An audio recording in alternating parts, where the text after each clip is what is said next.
So it is Tuesday, the 13th of June, 2017, and this is just a general video. I'm playing with the idea of doing some video blogging. I write a lot, but I figure this can help when I'm either not feeling like writing or I want to actually have some sort of record of how I was actually doing, which I figure tone of voice and such might convey a little bit better than even the writing can.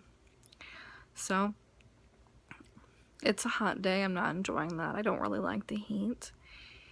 And I'm a little bit perturbed in myself for not getting a whole lot done today. Because I really haven't. I feel like I've spent most of the day reading, taking notes, doing YouTube stuff again. But I had to take out some garbage. I have done some dishes.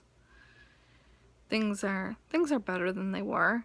I've actually accomplished a few things over the past couple of weeks that had been on my to-do list since January. So a little bit of pride there, a little bit of a woohoo. I still don't have the excitement to do a real woohoo. I think I did yesterday morning. I was actually feeling pretty excited about life for a change. Still struggling with that, still struggling with motivation. I have a class that starts at the end of this month that I'm really not sure if I actually want to go and do that or not, because I might not. I'm still not feeling up to it. I'm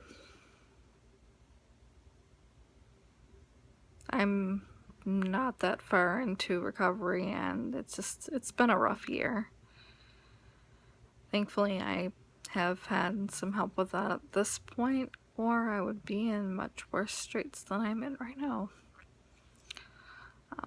I started going to therapy again in March, and then I started on medication again in April.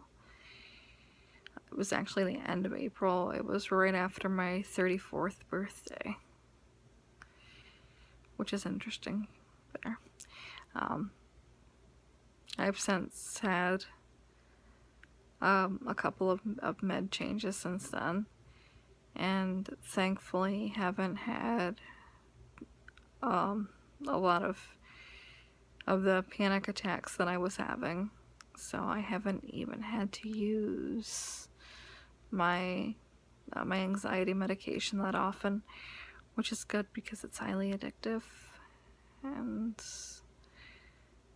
because you're curious or what have you, it is a 1/4 milligram of Klonopin that I can take twice a day as needed. That was actually as needed a lot at first, because I was having panic attacks pretty much every time I left my apartment. And then I started tapering way back on caffeine, and that helped a lot there. And then my primary antidepressant actually has some anti-anxiety properties too, which is good. And that, unless it stops working, I plan to be on for the long haul because it helped before. And everything I'm reading says that when depression is recurrent for you, like it is for me, that actually going on and off medication is keeping doing that is just really bad. Apparently depression is actually can be really damaging to your actual physical structure of your brain, which I didn't realize until this year. And once you've gone through it a few times, your you become more and more prone to it. And at this point, I don't even need a real trigger for that to happen, which is kind of scary. There wasn't a real trigger this year. Everything was going along all right. Everything was fine. The only things out there were a little bit of frustration with some lifestyle changes that I was making, and a little bit of frustration with the weather. We didn't have much of a winter, and winter is my jam. I live in Michigan. I love the snow. That's why I live here. And, well, it's not all of why I live here. I've got a lot of friends and family here, but that's my jam, and it didn't happen. And we got a little too warm a little too soon, but it's not, none of it is the earth shaking sort of thing that would have made me sick the way I got sick. It just happened. You know, I actually struggled with a lot of physical illness earlier this year too, and that was probably just my immune system not being where it could have been because of the depression. And I get fairly self-neglectful too, which doesn't help the immune system, not taking care of yourself. So that all happened earlier this year. February was pretty hard. March and April were both awful. There was a point, even in April, when we were already in April, and my birthday's at the end of April, that I was pretty sure that I wasn't going to see my 34th birthday.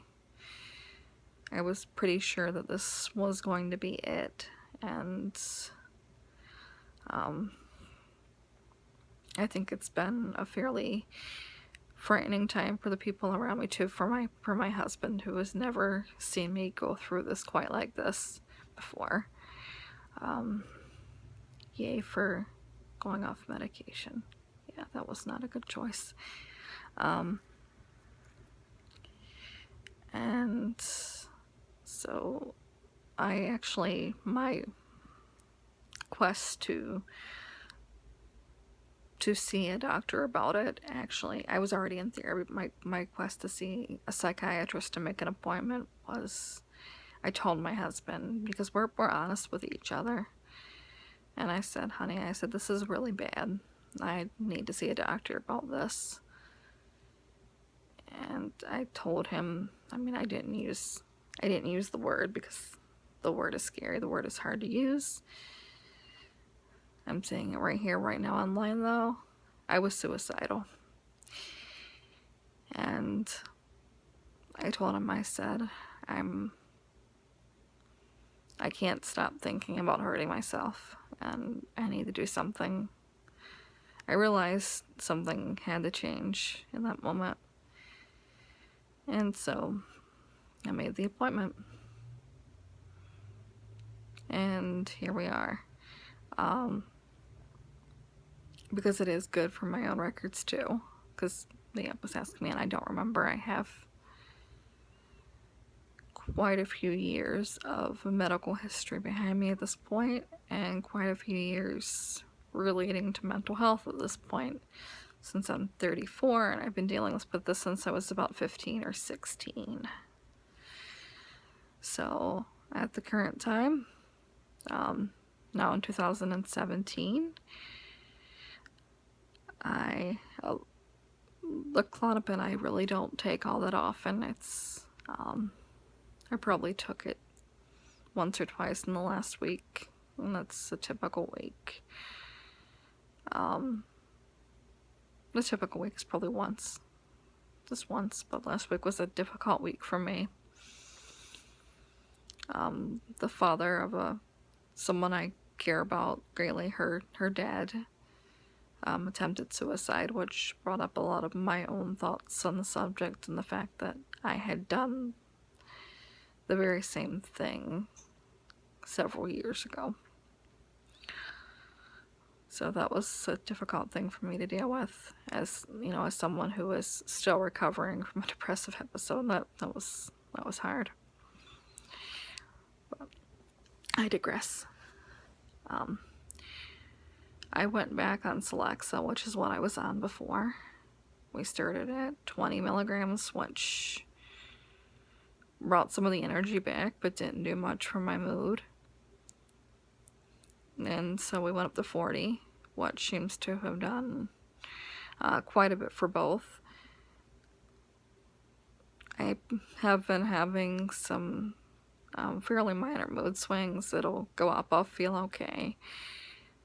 I'm feeling okay right now. And it'll go down, and it'll come back up. It'll go down, and it'll come back up. And also 7.5 milligrams of mirtazapine, which is actually in place because of the problems that I was having sleeping, and such that I wasn't sleeping through the night. I was waking up several times during the night, and it was becoming very frustrating to, along with being depressed, not be able to just sleep through it. And I was always tired because I wasn't sleeping well, and it was a lot different than the tired that I'm feeling right now, which is just really and truly just medication fatigue, and probably a little bit of depression still too. This was not an easy year for me. It's one of the things that I'm going to remember about 2017, unfortunately, because those years do end up standing out to me when I remember things. It's like, oh, X year, I was really depressed X year.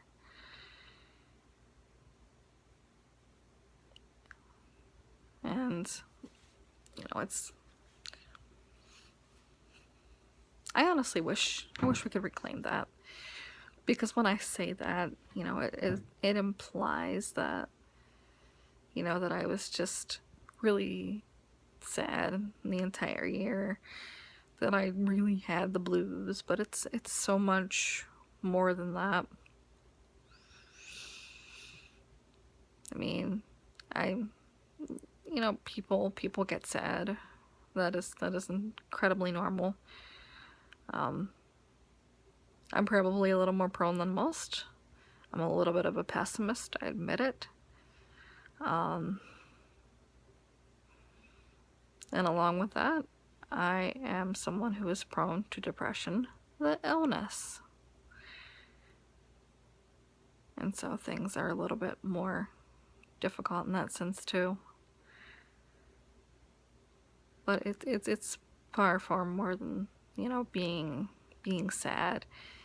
And that's something I've had to explain to my husband, that I'm not really sad about anything in particular. Sometimes it's just a matter of not being able to be happy about things, not being motivated, not having energy, feeling physically very, very heavy, very tired. And it's not just tired, I want to go to bed. Oh no, it's tired. It easily goes into tired, I don't want to be alive. Which I know can be scary for the people around someone who's going through that. And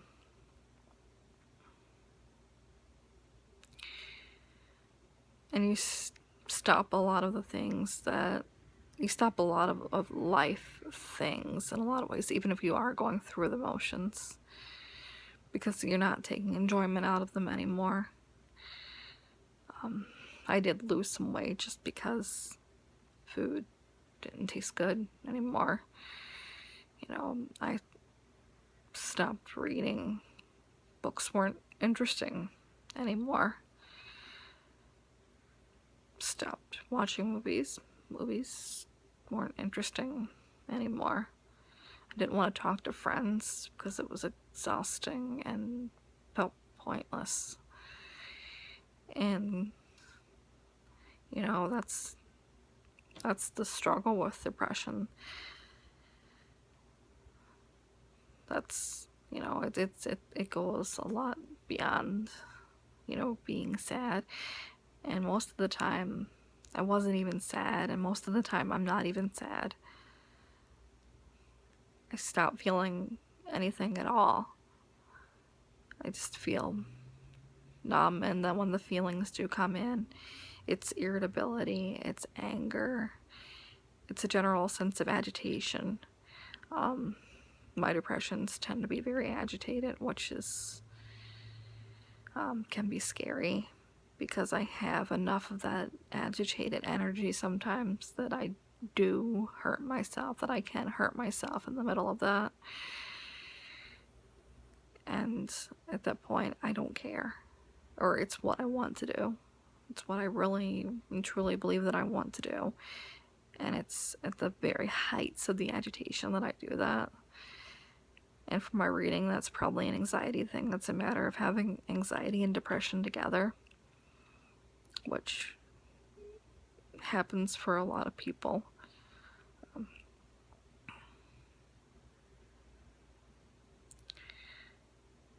And so there's a lot of that. So I would go into that. I would go into anger. I would go into absolute despair. That is where the sadness comes in. A lot of the sadness too is this kind of mourning yourself, mourning the life that you could have had, mourning the life that you don't think you can have. And that is difficult. And it's been difficult to have to accept some things about myself, about my life, to realize that this is part of what's going to happen for me. I, for whatever reason, couldn't accept that when I was younger, when I was in my mid-20s, and I was told that by a doctor, that this is, I was told,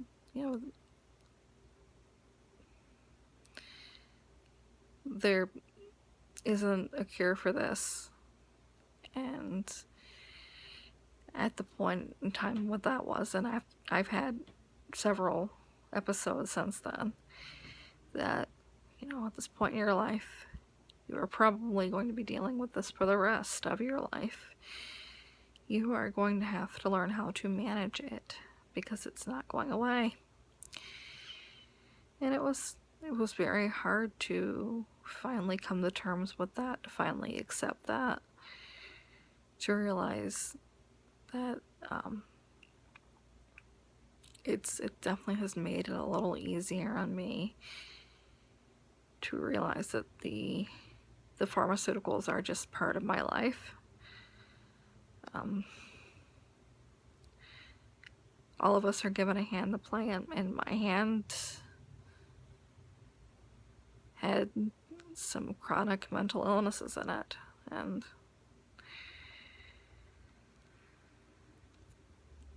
from the life that I've been able to live in between episodes,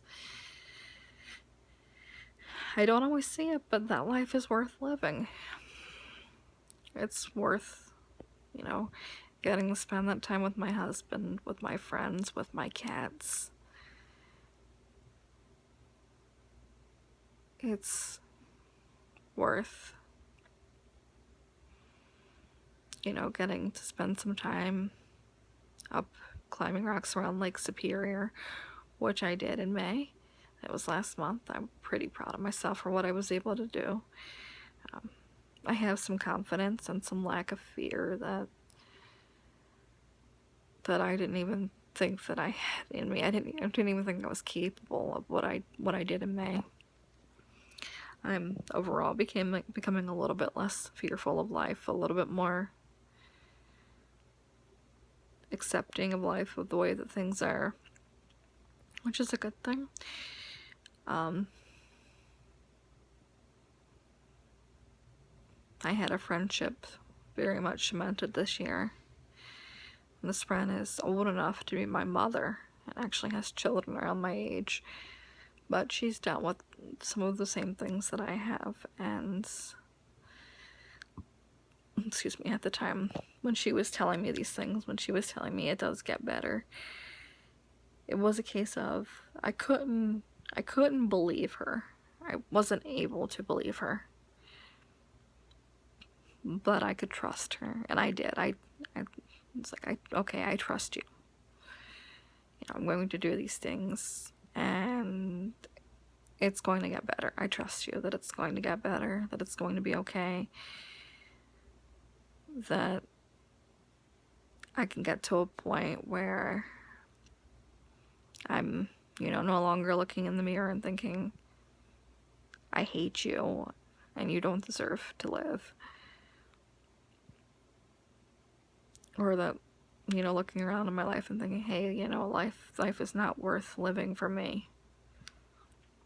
And that's nothing against any of the people in my life. It isn't. It's just sometimes thinking of life and what life might look like for me for the next 40 or 50 years. It scares me. But on the other hand, I don't know. You know, I couldn't have imagined this life when I was younger.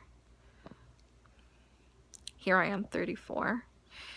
There was a time when I couldn't imagine 30, when I couldn't imagine 25, when I couldn't imagine 20. I'm 34 years old. And, you know, I came very close to dying before my 21st birthday. But I didn't.